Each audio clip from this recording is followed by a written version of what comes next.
Bonjour à tous, Mishnah Tet, la 9e Mishnah du premier Pérec. Le Kohen Gadol. Le Kohen Gadol, c'est le grand prêtre, c'est-à-dire que parmi les Kohanim, il y avait un Kohen qui est appelé le Kohen Gadol, le grand Kohen, c'est celui qui donc rentrait dans le Saint des Saints, le Kodesh HaKodashim, le jour de Yom HaKippourim, le jour de Kippour, et c'est lui qui était habillé des 8 habits du Kohen Gadol. Comment on désignait un Kohen Gadol?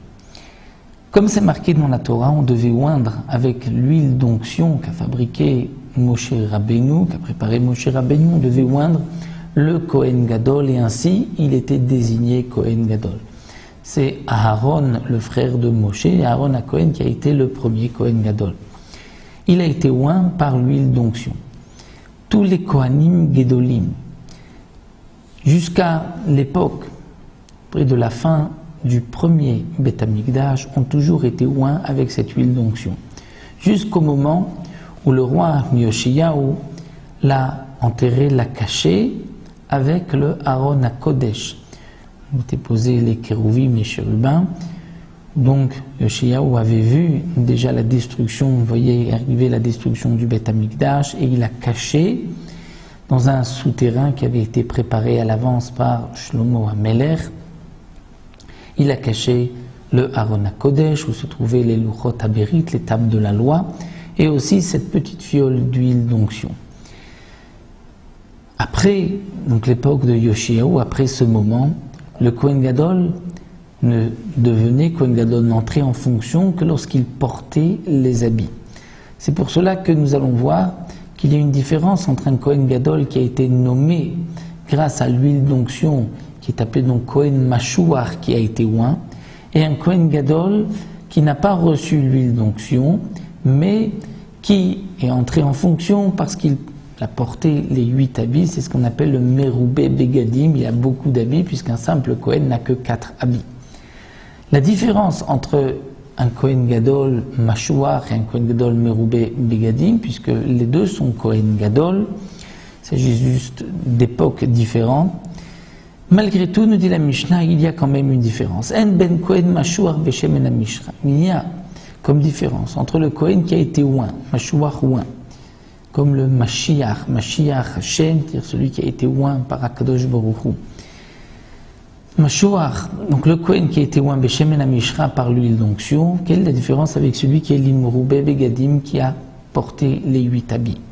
Elle a la différence, c'est par Abal Kol HaMitzvot, c'est-à-dire le taureau que le Kohen Gadol doit apporter lorsqu'il a transgressé une des mitzvot de la Torah sans faire exprès. Puisque dans la Torah, au début de Parashat Vayikra, il est marqué que lorsqu'un simple homme a fauté, il apportera une chèvre, Seirat Tizim. Mais si c'est un Kohen Gadol qui a été oint par l'huile d'onction, Kohen Amashiach Yechetat, la Torah, s'il a fauté, il a par exemple transgressé Shabbat sans faire exprès. Si c'est un simple juif, il doit apporter une chèvre comme Korban Khatat. Lui, le Kohen Gadol, apportera un taureau, qui est appelé le par Kohen Mashiach. Il a donc un statut différent, puisque la Avoda, le service, comment va-t-on procéder pour asperger le sang de ce sacrifice, c'est différent des autres korbanot khatat. Donc ça, c'est la différence, que le Kohen Gadol qui a été oint par l'huile d'onction apportera ce korban s'il a fauté sans faire exprès, mais celui qui est devenu Kohen Gadol Meroubé Begadim parce qu'il a porté les 8 habits, lui ne pourra pas apporter ce korban en cas de faute, étant donné qu'il n'est réservé, comme dit la Torah, qu'au Kohen qui a été oint par l'huile d'onction. Pour le Kohen Gadol Meroubé Begadim, il apportera, donc comme tout juif, une chèvre pour accomplir donc l'obligation qu'il a d'apporter un korban khatat s'il a fauté sans faire exprès. La Mishnah continue, donc bien sûr pour la avoda du Kohen Gadol, Yom HaKippourim, bien sûr il n'y a pas de différence. Et la Mishnah poursuit, En ben Kohen meshamesh le Kohen she'avar. Quelle est la différence entre un Kohen qui meshamesh, qui est en fonction, au Kohen she'avar, qui a remplacé temporairement un Kohen Gadol, qui ensuite donc a rendu la place au Kohen Gadol précédent, dans le cas, par exemple, où le Kohen Gadol est devenu impur le jour de Kippour. Donc lui ne peut pas servir au temple, au Beth Amikdash. On a désigné un autre Kohen Gadol à sa place. Lorsque le premier va se purifier, il reprendra ses fonctions de Kohen Gadol. Le second ne redevient pas un simple Kohen. Il va quand même avoir un statut particulier de Kohen Gadol qui a une fois travaillé au Beth Amikdash. Malgré tout, il y a une petite différence, c'est que et la part Yom Kippourim va Serita Efa. Donc la Kohen Meshamesh, celui qui est en fonction maintenant, Kohen She'ava qui a passé, c'est-à-dire qui a travaillé et qui ensuite a rendu son poste au premier. La différence, c'est le par Yom Kippourim, c'est-à-dire que le bœuf que le Kohen Gadol doit apporter Yom Kippourim, c'est uniquement le Kohen Gadol qui est en fonction. De même à Serita Efa. C'est cette offrande que devait apporter le Kohen Gadol tous les jours, qu'on appelle la Minchat Chavitin.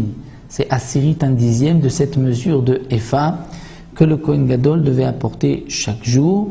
Donc ça, on n'en apportait pas deux. Donc le Kohen She'avar, qui a remplacé le Kohen Gadol pendant un moment, lui n'apportera pas ni de taureau Yom Kippourim, ni cette Minchat Chavitin. Mais si ce Kohen She'avar, qui n'est plus en fonction, qui a rendu la place au premier Kohen Gadol, s'il veut servir au Beth Amikdash, il est obligé de porter les 8 habits. Étant donné qu'il a servi une fois en tant que Kohen Gadol, il ne redescend pas au niveau du Kohen Hédiot. S'il veut servir au Beth Amikdash, il doit porter 8 habits. S'il lui manque un des 8 habits, il n'est pas considéré comme un simple Kohen, la Avoda et Pesula n'est pas cachère. De même, il aura l'interdiction d'épouser une veuve, comme le Kohen Gadol n'a pas le droit non plus aussi d'épouser une veuve. Et en cas de onen, comme nous rapporte Barthénoa, c'est-à-dire que s'il a perdu un proche parent, il pourra continuer de servir au Beth Amikdash sans tenir compte de la veloute du deuil.